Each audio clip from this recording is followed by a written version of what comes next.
Hello, everyone tuning in, CISW members, and anyone from wherever you are, wherever you're at. Welcome. You are joining us for a 75-minute webinar today, and it is the kickoff to National Social Work Month. So thank you for coming and spending 75 minutes with us today. We're so happy to have you.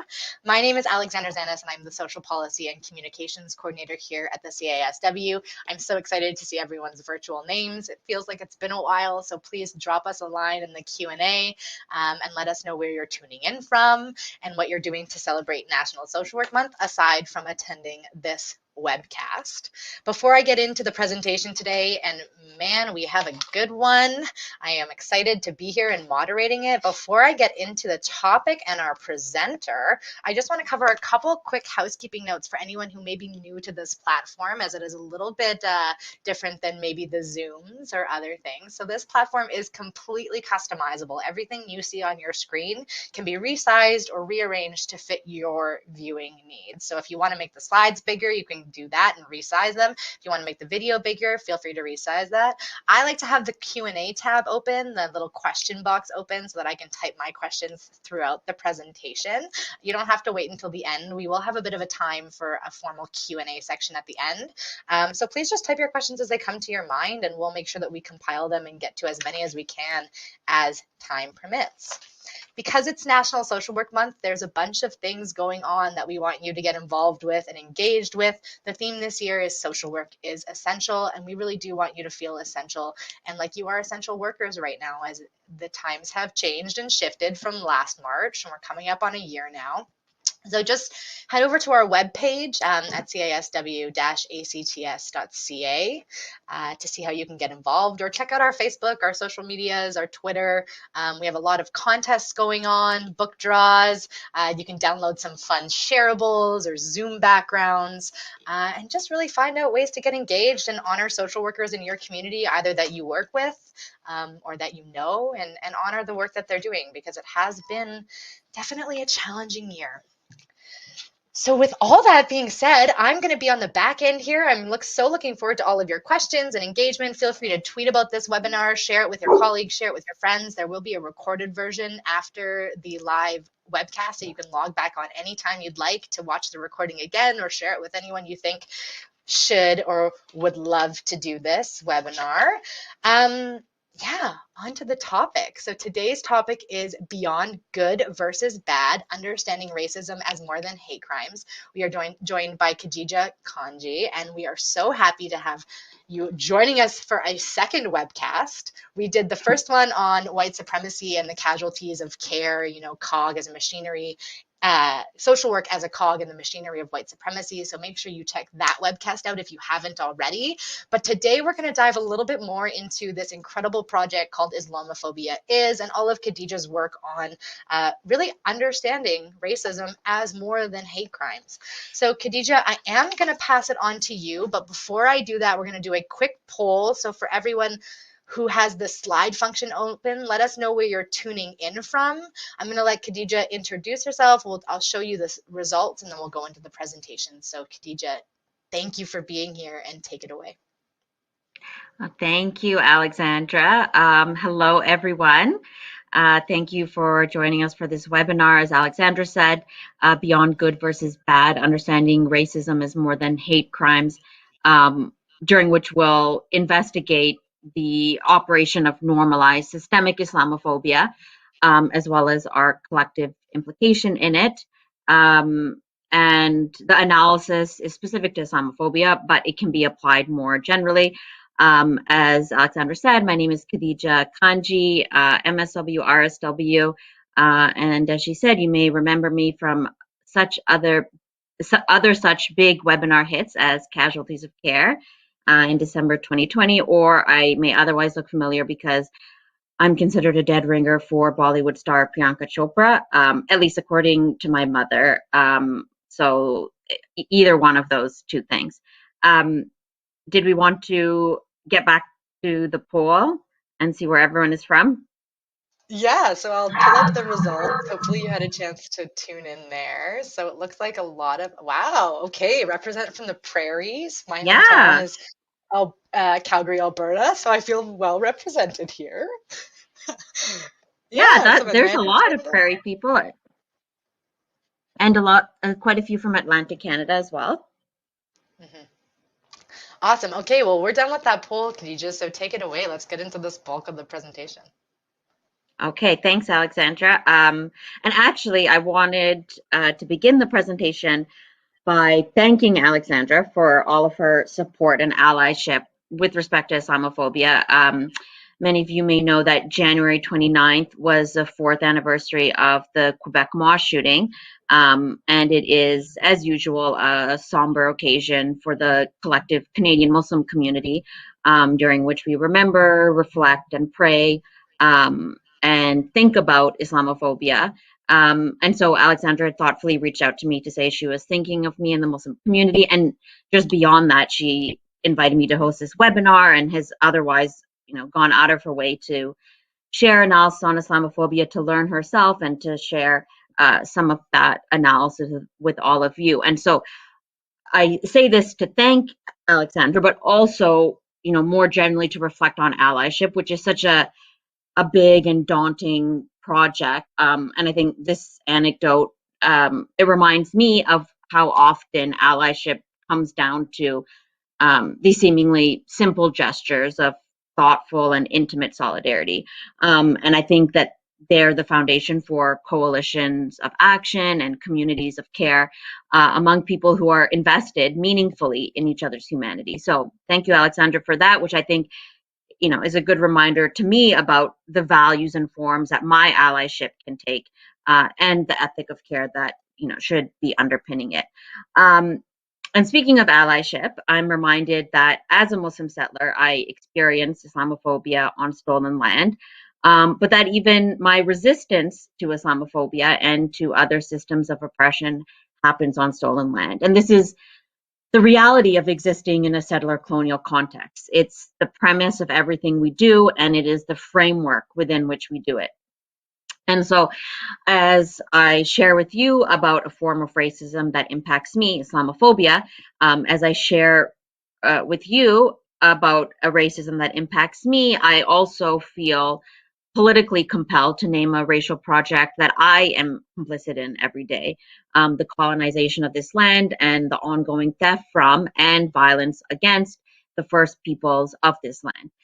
So if, like me, you're situated in the space commonly referred to as Toronto, then like me, you're on the traditional territory of many nations, including the Mississaugas of the Credit, the Anishinaabe, the Chippewa, the Haudenosaunee, and the Wendat peoples. Um, as we gather online these days, it's increasingly easy to sort of forget our geography, but this is itself a reflection of privilege, a reflection of how secure we feel in our place, so that we don't feel the need to engage with it. And so I begin by naming the territory that I'm situated on, and hope that, similarly, you reflect on the territory that you're situated on, um, as a way of grounding ourselves. And I do so hopefully not as a perfunctory exercise, but as a reminder of our everyday complicity in the dispossession of Indigenous peoples, and as such, our obligation to act in allyship with Indigenous peoples for a decolonial future. And I know this can often feel intangible, but one way that I can and you can support Indigenous communities right now is by donating to the legal fund of 1492 Land Back Lane, which is supporting land defenders of the Six Nations Reserve. Oh, is this slide Yeah, progressing? Okay, there we yeah. go. You're good. Okay. So as Alexandra said, today is the beginning of National Social Work Month. I didn't know that we had a month, but you know what? There's an International Pizza Day, so heck, why shouldn't we have a month? And as Alexandra said, this year's theme is social work is essential. Um, and I think engaging with this theme provides us the perfect entryway into our webinar for today. So let's look at this statement. Social work is essential. I think, that's hardly a disputable fact. There's tens of thousands of us across this national jurisdiction, and whether we work in therapy or evaluation or drop-ins or in policymaking, the fact that for the most part we're all burnt out speaks to the demand for our work, and hence the essentialness of it. In fact, I just read an article the other day about how therapists across the province and country are running on wait lists. And I think for those who work in private practice or offering therapy in a community center, that article would confirm what you already know to be what you already know to be true anecdotally. And so, yes, social work is essential, but we're essential within a context. Specifically, a context that reliably and systematically produces large-scale need. Homeless shelters are essential because of the 100,000 plus homeless people in this country. Food banks are essential because there are millions of people who are food insecure. Therapy is essential because we're subject to the forces of capitalism, colonialism, white supremacy, ableism, transphobia, homophobia, and depending on how we're situated within our dominant systems, the world is predictably depressing, scary, anxiety-inducing, and exhausting. So the fact of our essentialness reflects the failures of our society to adequately provide for all of the people in it. People who are, by virtue of their humanity, entitled to have food, housing, security, and safety. So the fact of our essentialness reflects the failures of our society. Our essential practices help to maintain this status quo because we provide just enough relief to the devastation of inequality and deprivation in order to allow it to continue. And further, our essential practices end up in some way justifying the status quo because we have a professional narrative of benevolence that injects a guise of morality into the system and into the people like us who propel it, while simultaneously attributing amorality or incompetence to those who struggle under the system. So not to pile on to us, but I think it's important that we engage with the concept of essential social work with this in mind. In other words, looking at it from another way, our essential social work doesn't exist and act external to a deprived and depriving society that systematically produces despair. We're not external to it, we're internal to the society. Our practice is the product of the society, and our interventions in turn help to fortify and hence perpetuate the society.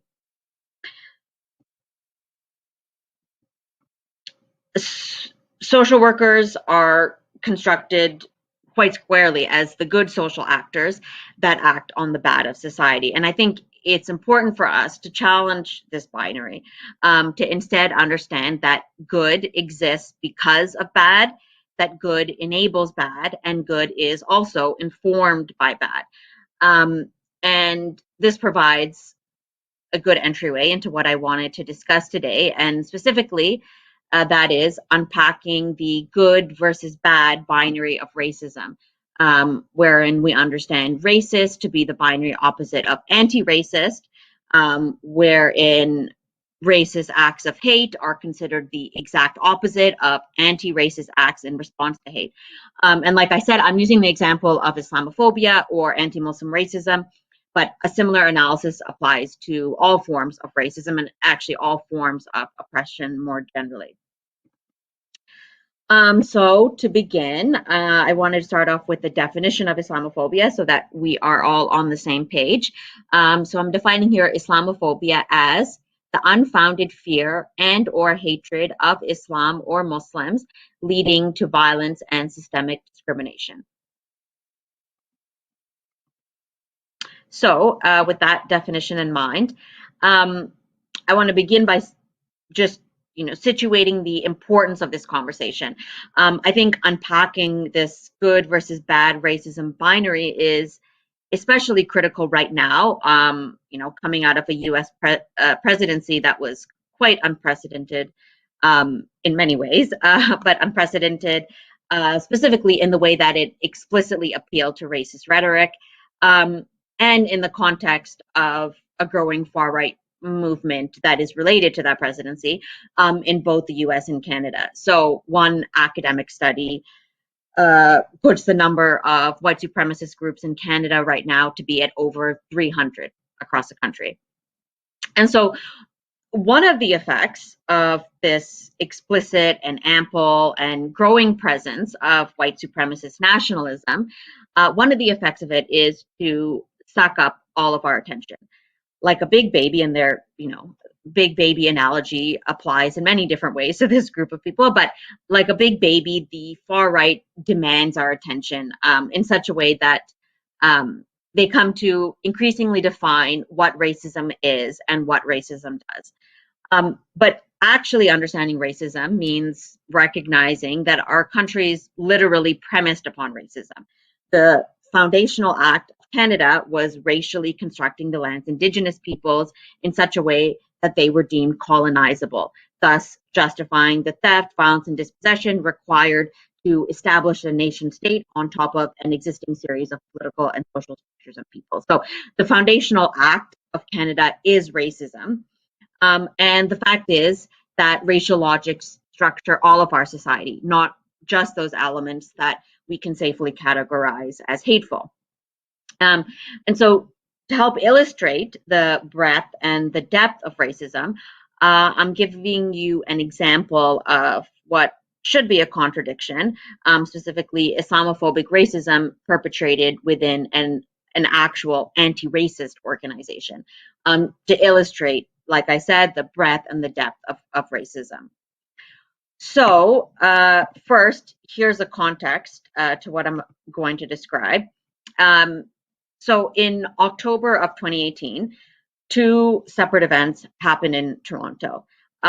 One was Linda Sarsour was invited to speak in Toronto as part of a conference organized by the Islamic Circle of North America.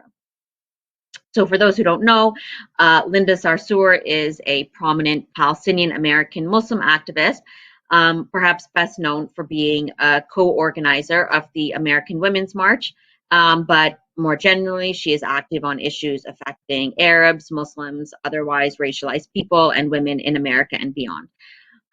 She is also a frequent target of vicious criticism. So for example, a former editor of Breitbart News called her a, quote, Sharia-loving, terrorist-embracing, Jew-hating, ticking time bomb. So quite a series of lovely adjectives applied to her. But the attacks against her aren't just limited to the far right. Breitbart is a far right news media outlet. The attacks against her aren't just limited to the far right, but they exist across the political spectrum. In 2018, actually, the mayor of Winnipeg asked that Linda Sarsour be disinvited from a speaking engagement in the city because of her alleged anti-Semitism. So the allegations of anti-Semitism against Sarsour, they largely rely on this common conflation between concern for Palestinian rights and anti-Semitism. And that's a common strategy that's used to evade and deflect from criticisms of Israel. People also point to Linda Sarsour's association with Louis Farrakhan, who's a leader with the Nation of Islam, known for being anti-Semitic, in order to justify that, by extension, she is therefore also anti-Semitic. But again, this is also specious. Linda Sarsour has refused to condemn Farrakhan himself because he's been an important figure in the civil rights and Black liberation and well-being movement. But she did issue a statement condemning his problematic views. And she's also in the past fundraised for victims of anti-Semitic attacks. And what should be telling is that those who insist that Linda Sarsour is anti-Semitic never actually quote anything she's ever said or done herself. Linda Sarsour's supporters, which include plenty of Jewish community leaders across the US and respected anti-racist organizations like the Southern Poverty Law Center, her supporters point out that the labeling of Sarsour as hateful is itself a form of hateful persecution. So that is Linda Sarsour, and there was an event featuring her in 2018. And then the second event that happened in Toronto in October 2018 as well was that Ben Shapiro was invited to speak in Toronto at an event co-sponsored by B'nai B'rith Canada. Ben Shapiro is a former editor of Breitbart News who has called himself a sometimes Trumpist, and just in general, who has consistently advanced Islamophobic, transphobic, homophobic, and otherwise hateful positions. So, for example, he's made the following statements. He has said that the Palestinian Arab population is rotten to the core. He said that Arabs like to bomb crap and live in open sewage.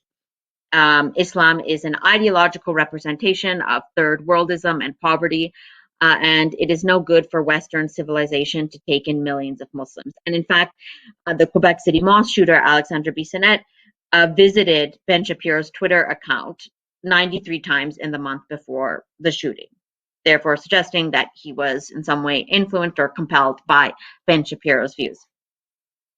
So those were two separate events that happened in Toronto. Now, the Canadian Anti-Hate Network, which is an anti-hate organization that supposedly exists for the purpose of resisting the racism of the far right. The Canadian Anti-Hate Network had different responses to these two events. On their blog, they issued a condemnation against the Islamic Circle of North America, which read in part, inviting Linda Sarsour to speak in the absence of evidence that she has distanced herself from Farrakhan's hateful rhetoric is contrary to the values consistent with promoting inclusive communities where hatred is clearly unwelcome. So they issued a condemnation of Linda Sarsour and the Islamic Circle of North America for inviting Linda Sarsour.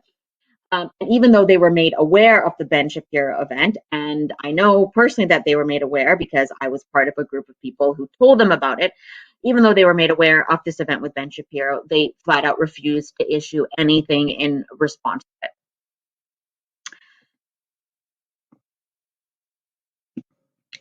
So, I mean, this is blatant hypocrisy by the Canadian Anti-Hate Network.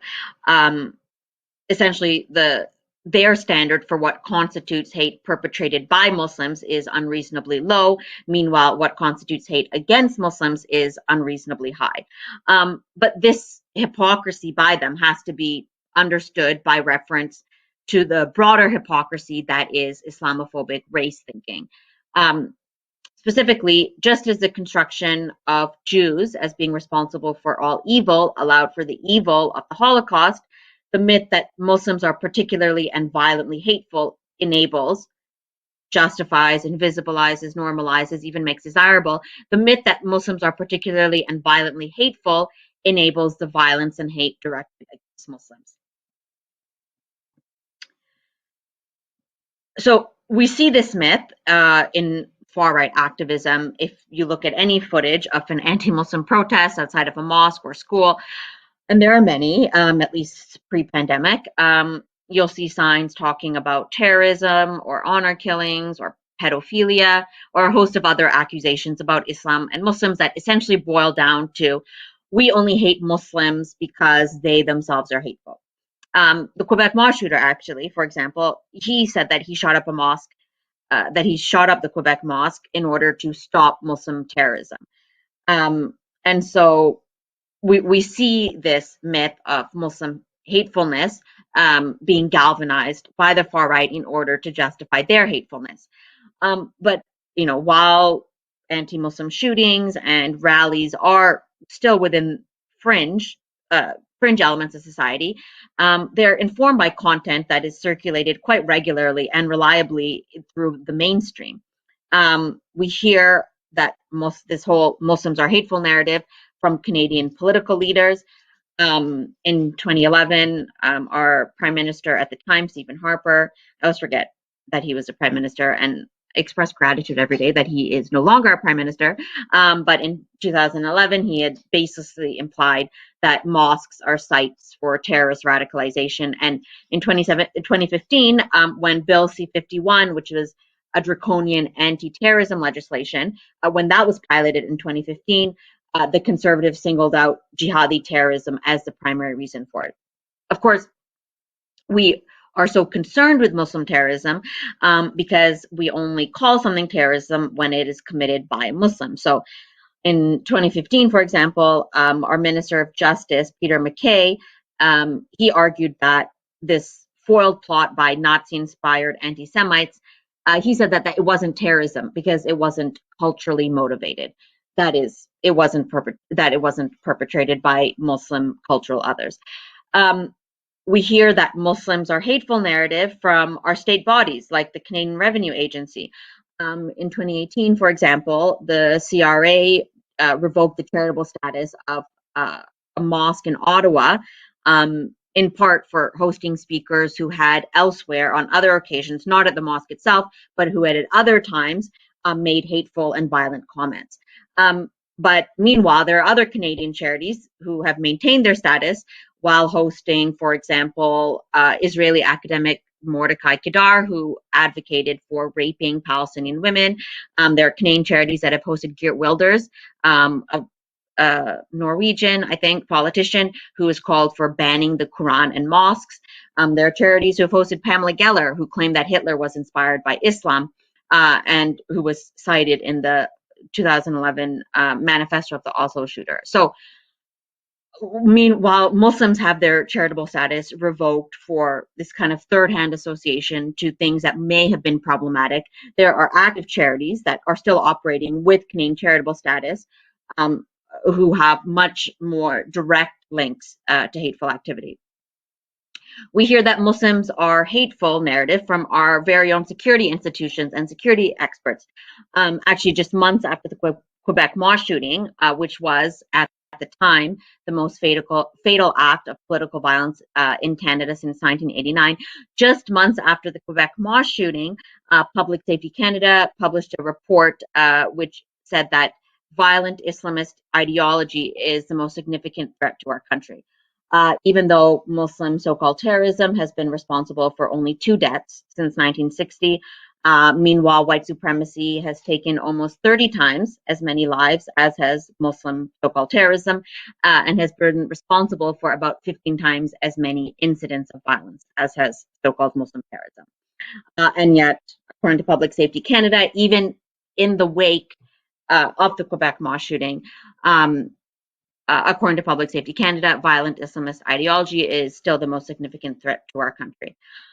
We hear the narrative that Muslims are hateful from mainstream media, which disproportionately and sensationally reports on acts of Muslim perpetrated violence, while at the same time underplaying those acts of violence perpetrated against Muslims. One study from the US, for example, found that so-called terrorist acts perpetrated by Muslims receive 357% more coverage than those by other groups. And we have Canadian studies attesting to similar findings. We hear the myth that Muslims are hateful from anti-racist organizations, which have launched unfounded hate crimes investigations against mosques and Islamic schools. For example, in 2017, B'nai B'rith Canada and the Jewish Defense League of Canada, they together whipped up a frenzy against a Toronto imam. That's a Muslim religious leader. They whipped up a frenzy against a Toronto imam after this short prayer he said in Arabic was misinterpreted as calling for the death of Jews. The imam apologized and explained the miscommunication and worked with members of the Jewish community to better understand anti-Semitism. And yet, police opened a hate crimes investigation against the imam. The imam was fired from his position at Ryerson University, and the imam's name started circulating in Conservative Party campaign literature as an example of Muslim extremism. Well-regarded organizations like Friends of Simon Wiesenthal Center for Holocaust Studies and the Center for Israel and Jewish Affairs, organizations like these continue to call this event anti-Semitic.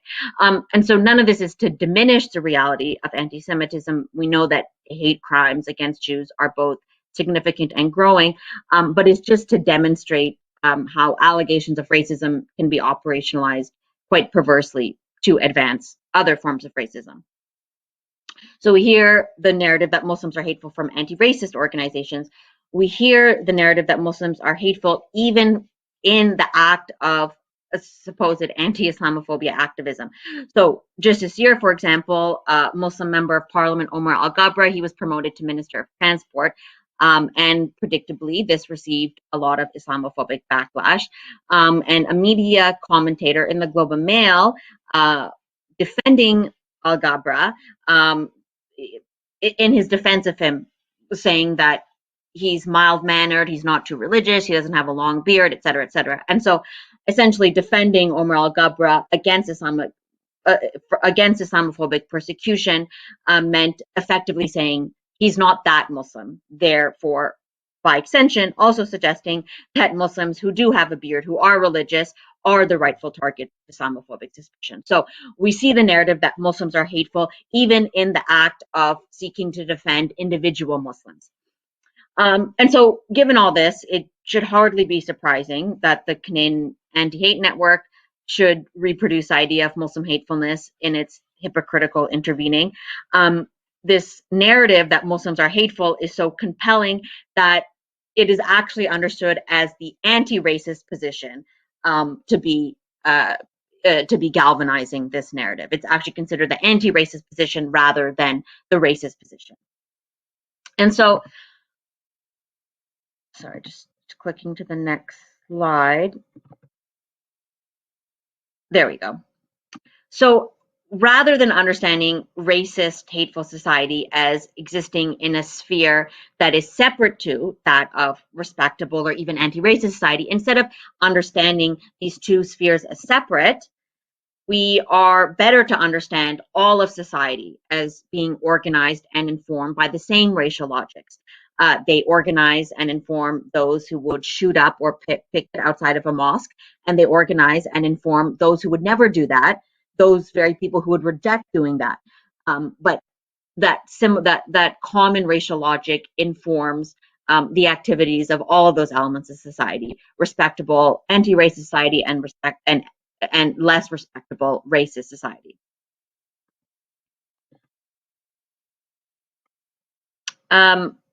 This widespread racial construction of Muslims has material consequences. So firstly, there is the perpetual widespread disregard for Muslim life. We saw it in the Quebec mosque shooting, an explicit act of violence that was clearly predicated on the dehumanization of Muslims. But what we often don't hear about in discussion, media discussion about the Quebec mosque shooting, is that it didn't only reflect the shooter's own cruel ideology, but our society. So, in fact, the Quebec mosque shooter was initially planning on shooting up a mall, but he thought that Canadians would find it more acceptable if he shot Muslims gathered in prayer. And so it was his action to shoot up a mosque clearly reflected his own ideologies and his own motivations, but they also tapped into his beliefs about what the rest of Canadian society understood. And I mean, to be honest, he could hardly be faulted for thinking this. In the wake of the Quebec mosque shooting, which, like I've said before, was at the time the most lethal act of politically motivated violence in Canada since 1989. In the wake of the shooting, the CBC, the night that it happened, the CBC spent 5 minutes covering the shooting on its regular news network. The next day, the Globe and Mail dedicated just a side column to it the next day. The year of the Quebec mosque shooting, anti-Muslim hate crimes actually shot up across the country, including in Quebec, which is where it happened. And the president of the mosque actually had his car set on fire. This is all after the shooting. The mosque was actually voted down in a public referendum to build a cemetery. So to bury those very same people that had been killed by white supremacists, they were voted down in a public referendum by the town. Fundraising for the victims was minimal. In fact, an online fundraiser for Quebec mosque shooting victims received less than 3% of what was fundraised for victims of the tragic Humboldt Broncos bus crash, which was a tragedy, but wasn't indicative of broader ill intent. Yet it raised much less, as well as much less than fundraisers for similar attacks. A motion in Canadian Parliament, M103, a motion that was meant to simply investigate and condemn Islamophobia, was met with such widespread condemnation, including by sitting members of Parliament, And actually, the Muslim MP who proposed it received hundreds of death threats and vicious attacks. And just for context, a similar motion, as similar to what was proposed with respect to Islamophobia, a similar motion with respect to anti-Semitism was passed without incident, and yet the attempts to do so for Islamophobia were inspired this massive backlash. And after the Quebec mosque shooting, just months after, a national poll found that a majority of Canadians still believed that the issue of Islamophobia was overblown. So the reality is that a person in Canada and the US, a person is actually more likely to be killed for being Muslim than by a Muslim so-called terrorist. But the Islamophobic construction of Muslims as violent is immune to this reality. And so as a society, we constantly default to this myth of Muslim violence, which then in turn justifies violence directed against Muslims.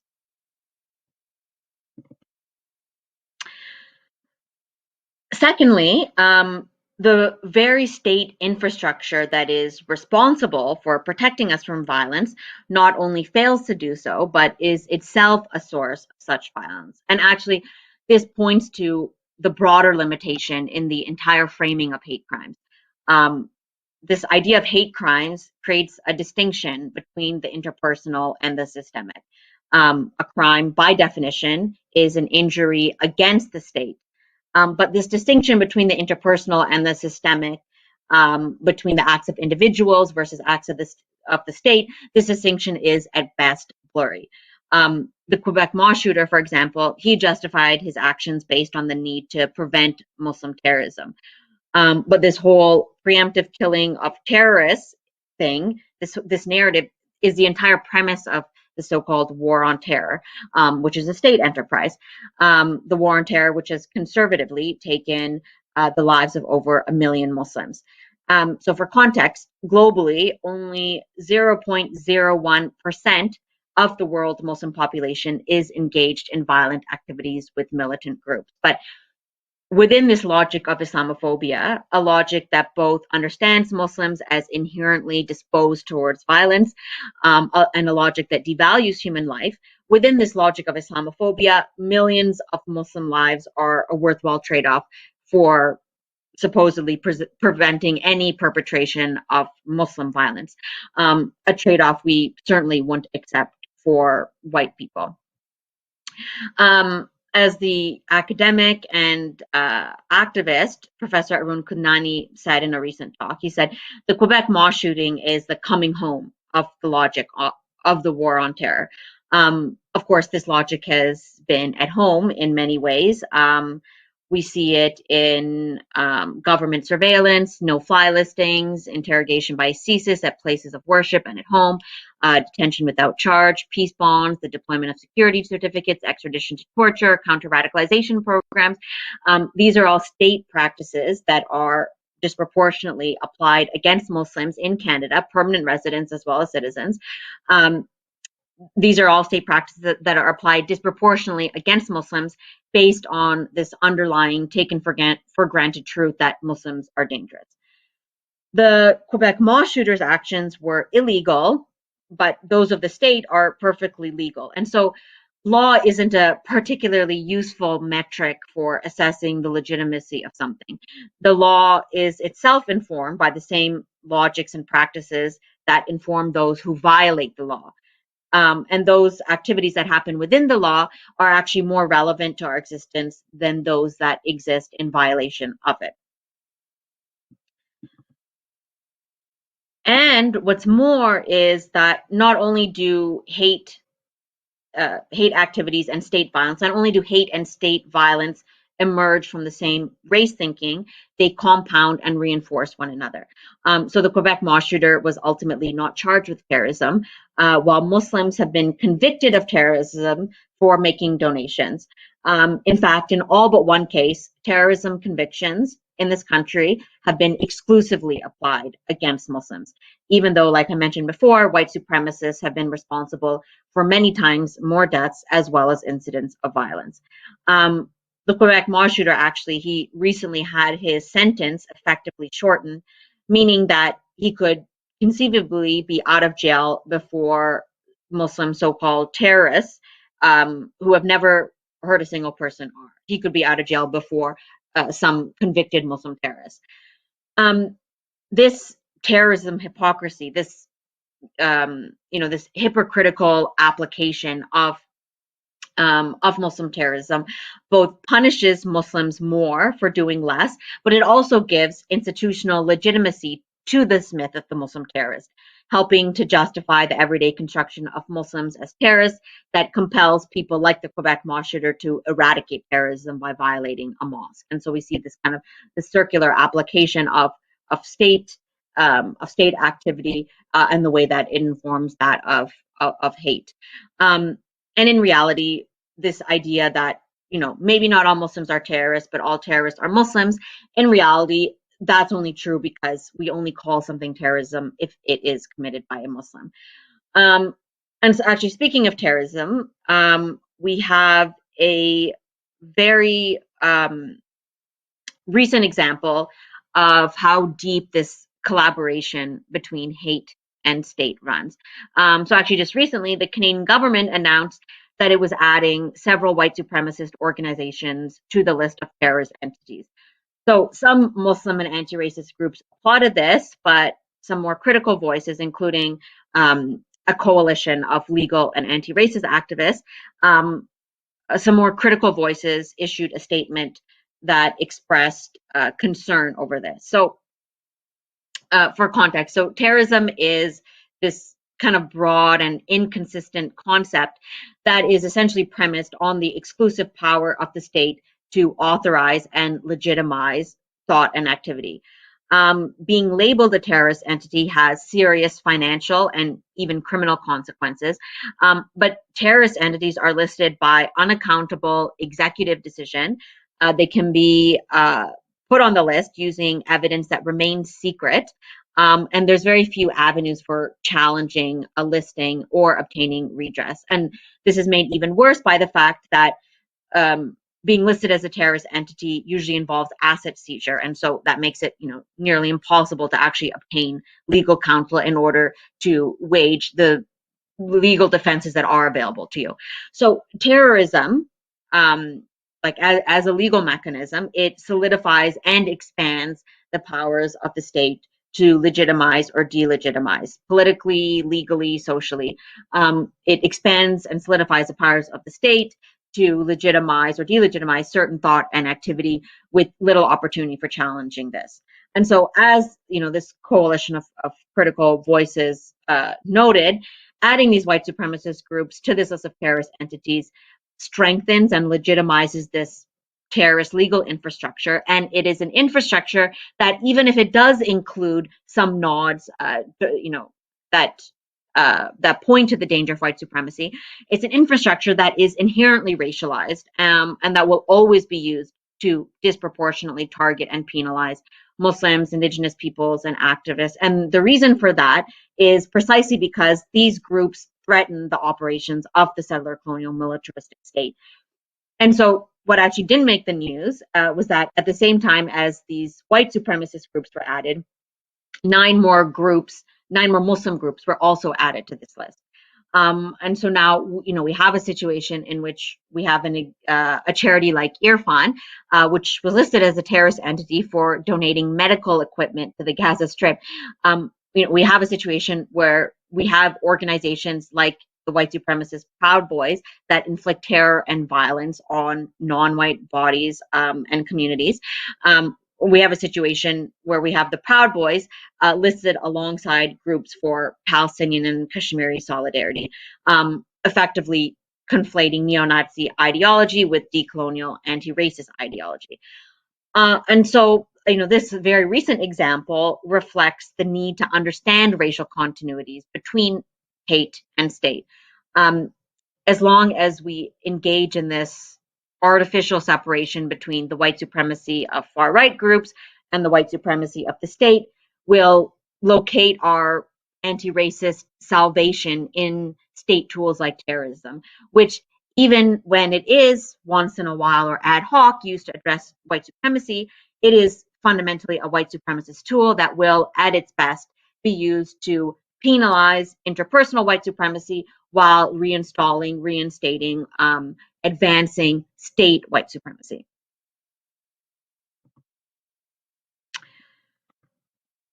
So, returning to the initial subject of this hypocrisy of the Canadian Anti-Hate Network. So, a couple of years ago, when I published an article about the group, they were not so happy. Weird, right?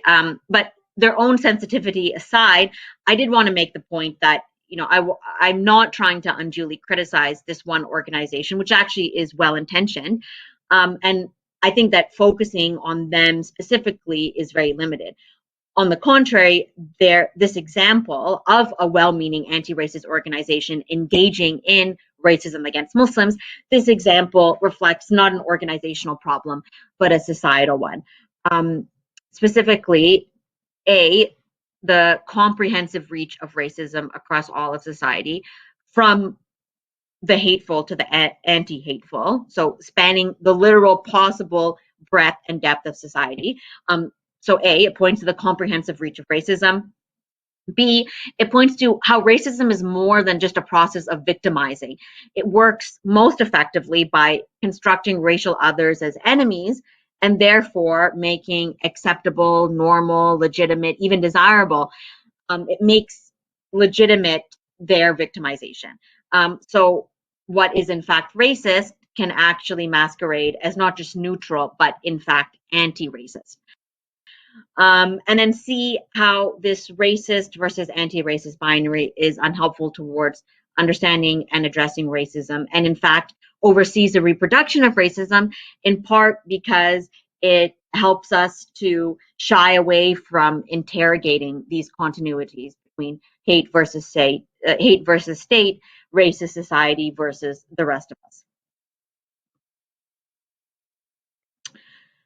So the lessons of this is, I think, to reflect on the limitations in our common sense understanding of what racism is, how it manifests, and how it's perpetuated.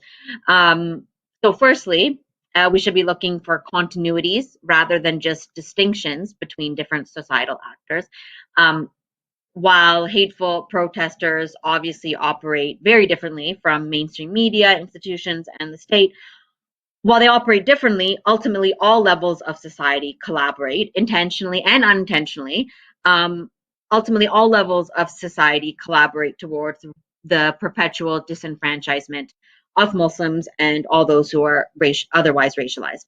And examining these discursive underpinnings, these common discursive underpinnings that inform all of society, help us to make these connections between them.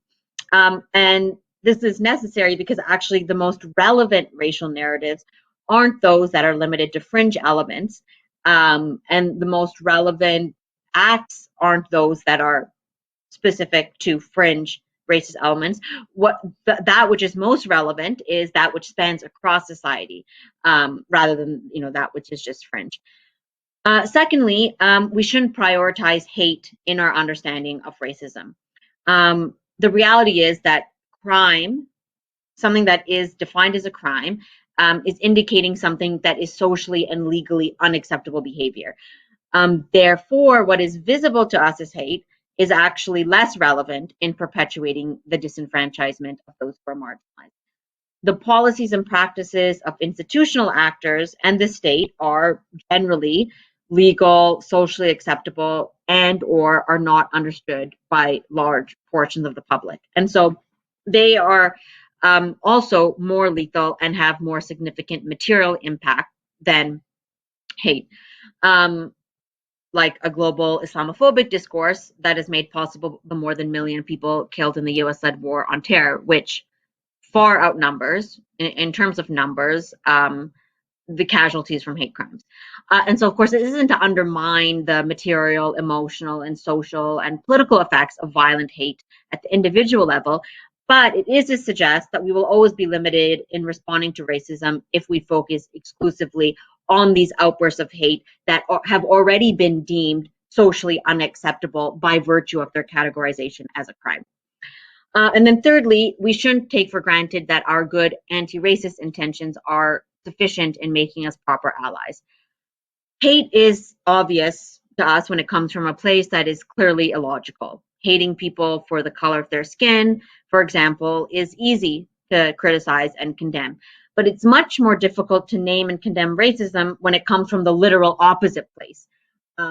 Punishing people because we have been told that they hate, that makes sense.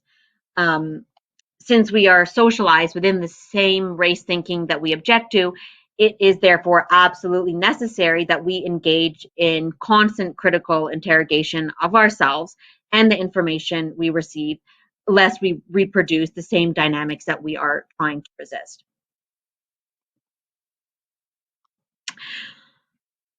And so now returning to social work, as social workers, I think we can also apply this lesson more broadly to our roles.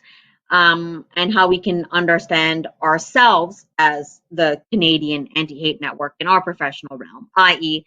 the good social actors who understand ourselves as combating social ill rather than being complicit perpetrators of it. Just like the Canadian anti-hate network, however, our role in society is mediated by the broader context in which we work. And so we're not bad, but we're also not separate from the bad that we critique and that we're responsible for responding to. And this means recognizing that while social work is essential, engaging critically with ourselves, our profession, and what we do, it means equally asking ourselves why we are essential and how we can work towards a world in which we are not. And I'm reminded of that saying that, that says, I think the only good billionaire is one who works to make himself non-existent. And I think, something can be said similarly for social work, although it will probably always exist in a world in which social work is necessary. And in fact, history across the world tells us that there has always been some kind of social work function in society. But the fact that we exist in the numbers that we do reflects our essentialness, and it reflects this systematic production of despair that constantly puts us in this need of being, that puts us in this position of being essential when an ideal society wouldn't have us in such a role. Okay, and now, since I am a shameless self-promoter, before I wrap up, I did want to take this opportunity to share with you a new resource that I've been involved in, the Islamophobia Is Project, which is a series of 5 animated video shorts and accompanying resources on, you guessed it, Islamophobia. We created the resource to respond to 2 key gaps. Firstly, the failure to understand how Islamophobia manifests in the Canadian context, given that we are normally compared favorably to the US. And 2, the failure to understand how Islamophobia manifests beyond hate crimes, as we've discussed in this talk. And so now we're going to show you one of the videos from the series. This one is on the implication of mainstream media in Islamophobia. And each video is narrated by a different person with a particular investment academically and politically in different forms of anti-racism. And so this particular video is narrated by the Black activist and award-winning and best-selling author and journalist Desmond Cole. And so I will start playing it and hope that it is working.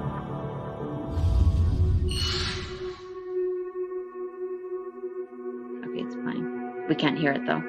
Our news media exists to help us get a sense of our communities and the world at large. It does this by looking at the infinite number of things that are happening around the globe and chooses what to report, how to report, and how much to report. This means that all media, even when it's just straight reporting of facts, is political. But Islamophobia informs our mainstream media, meaning that the picture it's creating is distorted.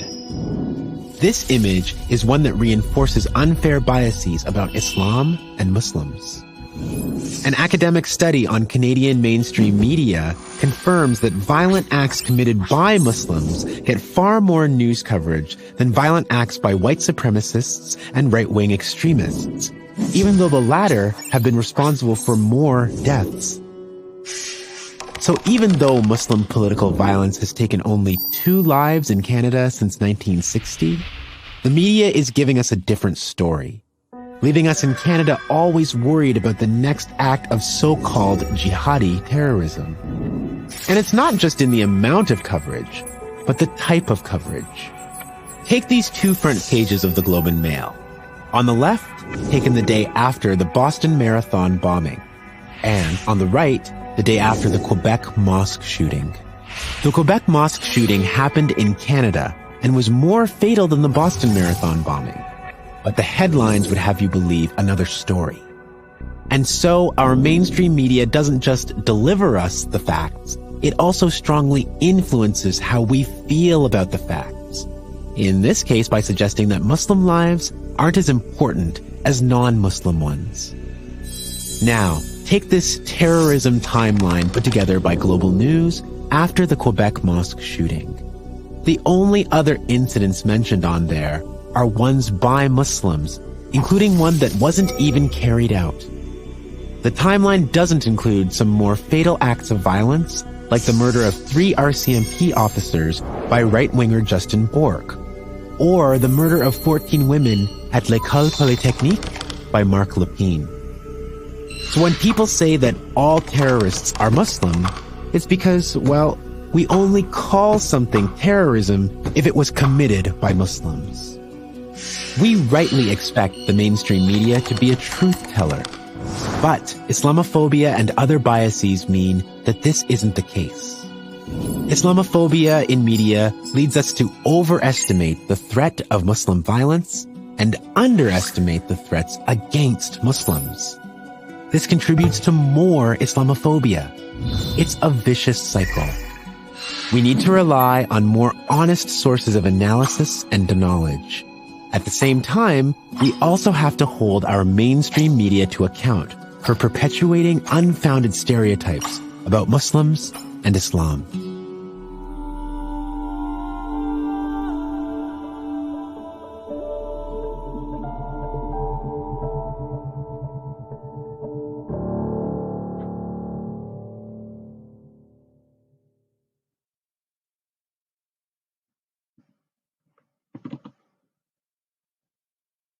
I think the video should be over by now. So I hope you all enjoyed, had a good viewing experience.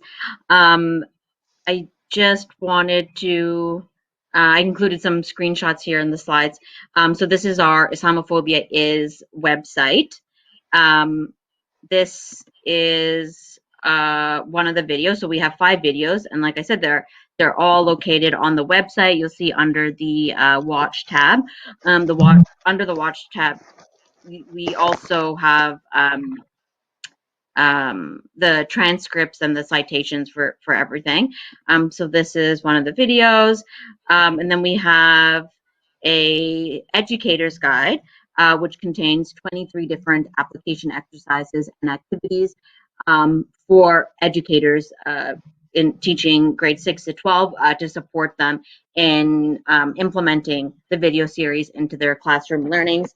And we also have on the website a comprehensive resource list that is roughly categorized according to the same distinctions in the video. And so we have sections on gendered Islamophobia, queered Islamophobia, so the relationship between Islamophobia, colonialism, and systems of sexual and gender governance.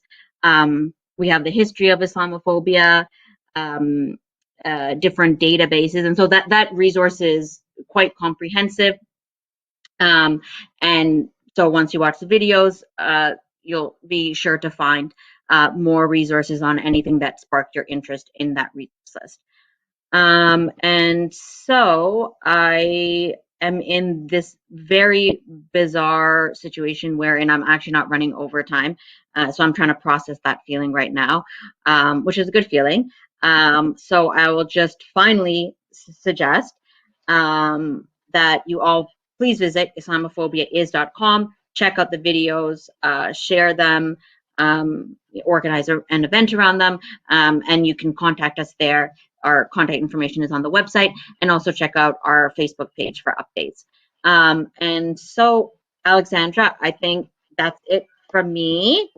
And I don't know if there are any questions or. Yeah, totally. Well, thank you so much. As well as for anyone who's just tuning in, there's a resource widget at the bottom of your screen, and that will have links to this project as well. But you can click it just on this slide as well. So, Khadija, we do have questions, and for anyone who maybe logged on a little bit late, please feel free to use the Q&A button and type your questions right now, and we'll try and get through. We have about 15 minutes, which is awesome. So we can try and get through quite a few questions probably within that time. So yes, feel free. I'm going to shake the Q&A button on your screen here so that you can see where it is and you can type your questions. Khadija, my first question for you, how is it best for social workers who work in certain sectors, especially in community development, in terms of maybe community health centers or community housing initiatives? What's the best way for them to engage with this project and share the resources here, potentially with their colleagues or with their communities and clients as well? Oh, wonderful. That is a lovely question. I'm so glad to hear it, and thank you for already expressing interest in sharing the resource. I think what we're suggesting, this is meant to be a very accessible resource. It takes content that is normally kind of exclusive to academic spheres, and is meant to hopefully make it more available and compelling and digestible for mainstream audiences. And so I think maybe the best way is for this person to hopefully watch the videos themselves, to share with people in their sphere. One of the things that we have on the website is a series of discussion questions. So now we're all trying to maintain our social connections in a digital age. So that's one way to do it, is to watch the videos together and use the questions as a guide to organize or structure your discussion about the videos. I do understand that most people would rather watch Netflix together than watch a series of Islamophobia videos. I am aware of that much, but I do think that this is a good opportunity to engage collectively and across distance with this kind of content, is to watch the videos together and have a conversation about them. And I think when we share content, we don't necessarily know who it'll touch.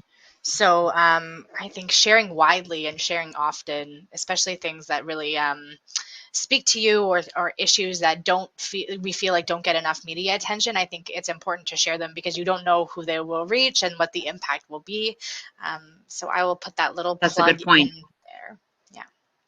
Oh, sorry. Also, Alexandra, I should have also mentioned that, we are stretched in terms of resources, but we do offer a limited number of presentations on Islamophobia. So if they can contact us via the website, and depending on the timing, we do also offer some presentations on the subject. Excellent. That is excellent to know. Was there a global news clip in the presentation? I just have one Q&A wondering about linking to the global news clip in the Q&A. Oh, yes. So that was highlighting this media article that it was actually put out in response to the Quebec mosque shooting, and then it had a timeline of other different so-called terrorist events. But the only other events on there were ones that were perpetrated by Muslims. They didn't include, the bevy of white supremacist attacks, including by the murder of RCMP officers by Justin Bourque, the 1989 L'École Polytechnique act of misogyny that killed 14. And so, yeah, so that was a global news timeline that clearly displayed this common assumption that Muslim terrorism is that which Muslims do, and not, not that which others do. So that link, so the best way to access that, and like those links are always kind of expiring and things are moving on and off the internet. They usually tend to jump off the internet quite quickly as soon as people start to criticize them. So I assume that link is still there, but if you are interested in finding it, the best way is to go to the Islamophobia is website, and then under the watch tab, there's one that says transcripts and citations. So if you visit the media, the Islamophobia is perpetuated by mainstream media transcript, there will be a link to that news article there. Awesome. I'm going to look about pulling it up while maybe you answer the next question, because I'm going to put it into the Q&A. But yes, so one more question. I have an individual who says they can't find the Q&A, but they put the question into the Q&A. So if you are typing it in there, feel free to type your question as well. Definitely seeing, this is a comment, but a little bit of a question as well, that it was a really helpful video, and definitely can see it being used and very useful for education across a number of sectors.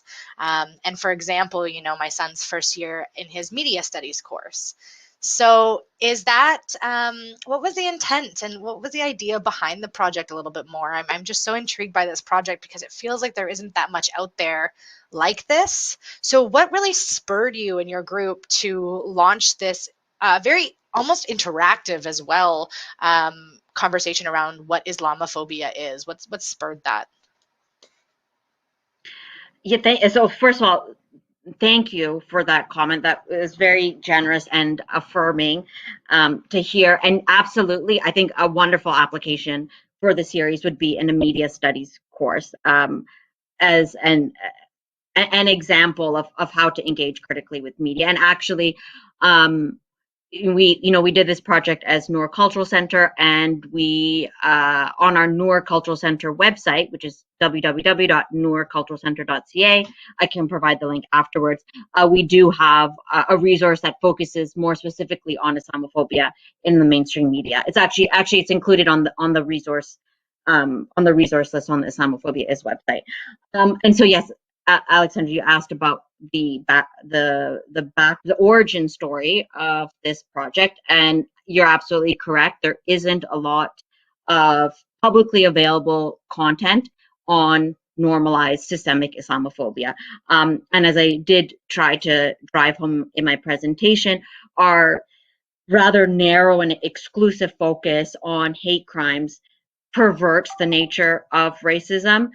It minimizes the nature of racism, and it allows most of us to distance ourselves from the phenomenon. And so that is why we were particularly keen to create a resource that didn't forget about hate crimes, but connected the logic and the practice of hate crimes to a broader societal phenomenon of racism. And like I was saying in the presentation, the logic that informs those who would shoot up a mosque is similar to that of the logic of someone who would never do that and who would condemn it. But they are both still, structured by that same racial narrative. And so we were very interested in creating something that was specifically moving beyond this analysis of hate crimes, and also engaging critically with the Canadian context, given that we are normally compared so favorably to the US, including well-known Muslim activists in the US who will speak about Islamophobia and point to Canada as the kind of utopia. And for those of us who experience racism in Canada, we know that racism is much more polite here. It is much more covert, but it is no less of a phenomenon. And in fact, one of its propellants is the fact that it is disguised under a guise of politeness, right? So that makes it more difficult to engage with. And so those were the two main reasons for initiating this project, something that was Canada specific and something that moved beyond the logic of hate crimes.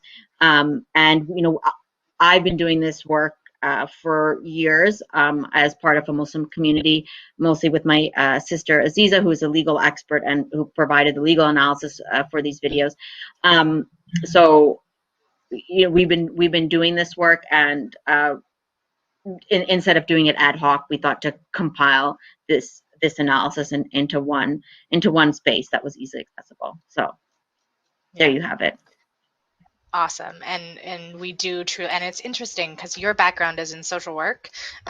So it's interesting because you find social workers doing such important work like this in these spheres where we're creating and energizing in different ways communities around the conversations that we need to be having. So another question actually here is, have you had conversations with the Canadian Anti-Hate Network, and are they invited to attend presentations like this? And what is the response there? Yeah, and so I mean, this presentation is based on, it's kind of an old example, and I chose it just because I thought it still does illustrate well the point that I'm trying to make. So I mean, I'd written an article about this subject and did receive a response from the Canadian Anti-Hate Network, and that was generally quite defensive, which I understand. And like I said at the beginning, when we did inform them about that Islamophobic event that was happening, we also had an email exchange that didn't go anywhere. But they're just an example. The people that work there, I think, are all well-meaning and are concerned with racism and motivated by a desire towards anti-racism. And in fact, there are allies against Islamophobia who are part of that team. So I don't want to engage too much with them. That was just meant to be, an illustration of the both ends of the spectrum in terms of engagement in racism. Like, we have the Alexandra Bissonnette with Judo Bamoth, and we have the same people who would criticize Alexandra Bissonnette, but they're all informed by that same racial logic. And so those are the two extremes, but we also have to look at everyone in between them as well. Mm-hmm. Yeah, absolutely. And I asked that question because it ties into the next question, which is enough being done in terms of advocacy, especially from our sector? Is enough being done? Are there enough projects like this? Is there enough conversation happening? And yeah, your perspective, your thoughts. I mean, yeah, so I don't know. There is a lot of work being done, and I think what we learned this summer, with the finally attention being paid to anti-Black racism and perhaps short-lived commitment to allyship with Black communities, what that reflected, wasn't so much the onset of an act of activism, but like this years-long fomenting of work, that kind of built up to that moment. And so, I mean, there is a lot of anti-racist work happening. This is a particular, like, this Islamophobia Is project is an educational intervention about Islamophobia, but there's work happening everywhere to educate, to speak at the level of policy, to approach it from like all different sorts of angles. I think, yeah, I mean, if racism still exists, then there isn't enough being done, right? That's the reality. But I am always inspired and motivated by the fact that there is so much happening. I mean, all of you gathered here today in the middle of a workday and on a Monday, no less, to have this conversation. Clearly, there is that thirst and that interest. And yeah, I mean, we're limited to a certain extent by the boundaries of our professional role, and our and the scope of our employment. But I think that desire, like, I feel very strongly that there is a lot that's happening, that a lot of people are interested and engaged. And so, yeah, I think we have a lot to be hopeful for, but of course, nothing will be enough until we have canceled white supremacy in all of its forms, which isn't happening tomorrow. So. No, but we do all have a role in playing, a role to play in moving us in that direction. So I appreciate it, and I feel energized to hear you say that you feel like there's enough, not enough, but there is a lot being done, because that then makes me feel like we are at least trying to move the dial forward, and that we can all be participants in this, journey to, like you said, cancel white supremacy. We are coming up And on the like you last said, little sorry, bit now. Yeah, go ahead. so I was going to say, like you were saying, a lot of social workers we're more than our profession, right? I mean, it's a capitalist myth that you are your job, but a lot of us are working outside of our profession, and I think actually that's what's necessary. No job will ever provide us the space and the architecture to do the work that needs to be done, but we're all engaging in other elements of our life in ways that might not be remunerated or that might not receive credit, but everything that we do as social workers, even when we're not doing it as social workers, it is part of that. And so yeah, I think, like, we can talk about what social workers are doing, but also as people who happen to be social workers, we a lot of that stuff is happening as well beyond our professional boundaries. So Yeah, that's a great point. And there are a lot of social workers who do take this additional time to come to these webinars and connect with us at the CSW, or connect with each other on the platforms, and have these conversations. So that is the point. Is we and the fact that we see that you're taking time out of your day to come attend these, and have these conversations. So I do want to. We do have to wrap up. Unfortunately, I want to give you, Khadija, some time to have your kind of final thoughts or whatever. But I want to leave it with one comment of from a participant that says, I love how you break down the binary between racism versus anti-racism. It reminds me of when you hear, I'm not racist, but insert covert racist remark. So thank you, Khadija, very much. So final thoughts, maybe on that, maybe just in general. Yeah. no, I mean, that was a lovely comment, and for once I have nothing else left to say. So I mean, yeah, those are my final thoughts. That I have nothing left. But I have very much uh, enjoyed, enjoyed being here today, and thank you so much, everyone, for all of your comments and engagements, and the hope that you give me about the future of our profession and our society. So thank you. Yes, so thank you, everyone. Thank you for joining us for the kickoff of National Social Work Month. We are, like I said, so happy to see you tuning in, even be it virtually this year.